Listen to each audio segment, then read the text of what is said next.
Преди колко века разбудила е тя човешкото в човека.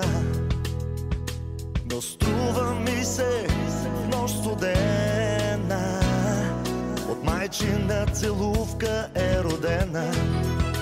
Усмивката тя води двама млади